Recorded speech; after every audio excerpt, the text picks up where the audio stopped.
So this is my second journal today. This is Laura. She's one of these sort of more eclectic TN styles. So she's 4.5 by 8.5. I've used, this is paper from Stamperia Hortensia kit, I think. I've used some pretty blue and purple chiffon ribbon to tie it. This one probably does need tying. It's quite gapey, but not over the top. It's just one signature. That's the back. It's 2 sheets of card. There's Tyvek between the card on the spine, and I've also reinforced it with fabric here. So it's actually quite stiff at the moment. There's a bit of old lace here, a bit of old tablecloth that is, and some little buttons. This is just cut from one of the papers. So let's have a look through. Green card on the inside and a pocket. I've got an envelope from 1924, some of that similar chiffon ruffled. This is a flower fairy tag on some old French book page. Just kept this one quite, probably a little bit simpler than some of the others I've done, but the papers just speak for themselves. I've just added a bit of stitching down here and a little bit of collage. This opens out, so it's a pocket really that opens out, and in the pocket I've made a sort of tag on a vintage computer card. This is from an old book page, sorry. It says adventure is worthwhile, and then you open it out and this is Laura on the back, okay, with her baby. I didn't want to cover this paper up, that's why I made it to flap open. Got a sticker here, a bit of collage down here. This is a bit of sari silk, and there's a little metal filigree on there. I've just stitched that together. This is a flower fairy page. There's a vellum pocket, and in the vellum pocket I've got a receipt from 1924.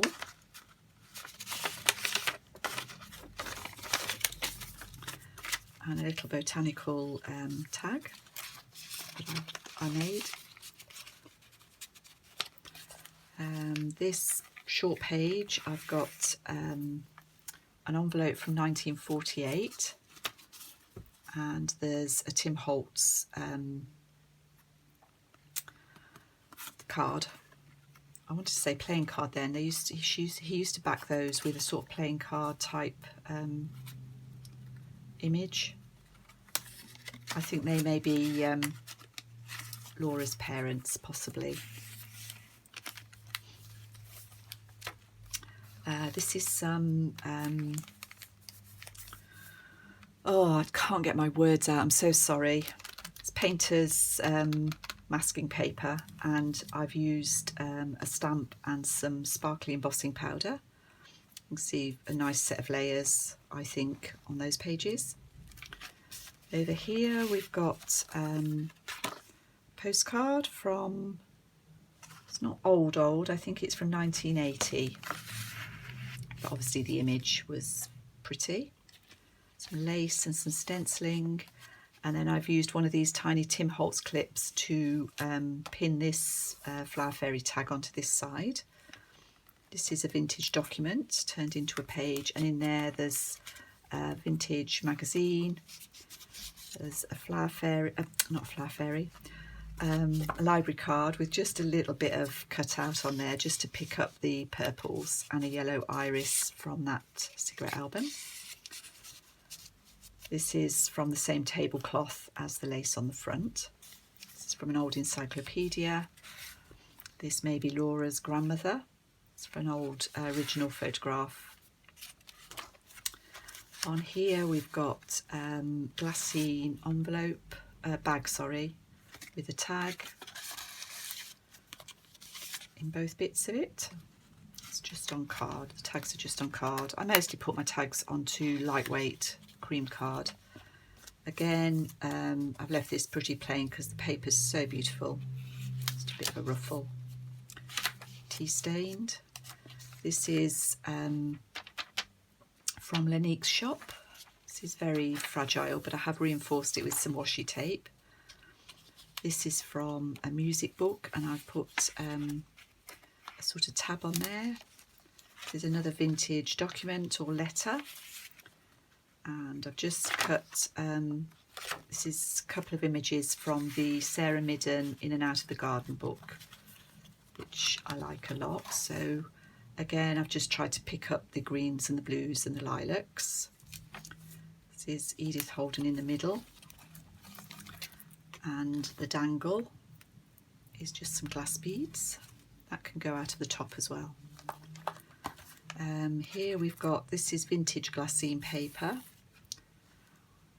This lady fascinated me. She's very elderly, I think, so it could be Laura's great-grandmother even.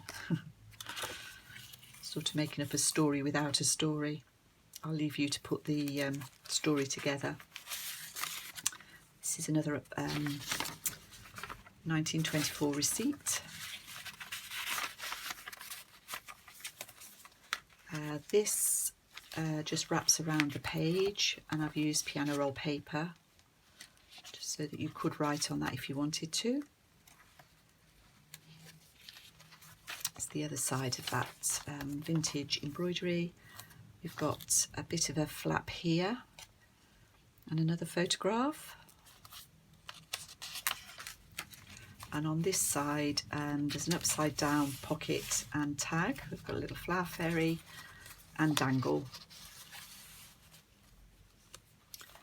The other side of the paper, so gorgeous. This time I turned it the encyclopedia, so I've got a little pocket there, and I've got a glassine bag. I've folded it over. This came from Chrissy. I think she's printed directly onto the bag. I wanted to keep it really, but obviously it went so beautifully with this paper and journal, so it's there. In this pocket I've got, what are these called? An inventory type tag, a family photograph from around 1910. This is my own family, so this is my grandmother, great-grandmother and great-grandfather and great-uncles and aunts. This is Elsie. Laura, the rest of the rest of the photographs aren't, this is a copy of a photograph, the rest of the photographs aren't related to me. And this is a little Christmas card actually, but again, I liked the way the colours looked in there. Just layer that so you can see a bit of everything. Another of those filigrees, and some more, see, I've forgotten it again, masking paper. It's not perfectly stamped, that one, but it still looks pretty, I think. More fairy, this is a sticker. And again, I've left that plain apart from another adventure quote. On the back, I've got a postcard from 1926. And I've left this envelope just as it is, with its tissue paper lining and a little embroidered pocket, little embroidery that I've done on the back. So that's Laura. She will be in the Etsy shop. Well, sorry, I really can't remember. This one might be spoken for. If not, it'll be in the Etsy shop. But there will be more coming along as well, which will definitely be in the shop. So thank you so much for watching, and I'll see you all soon.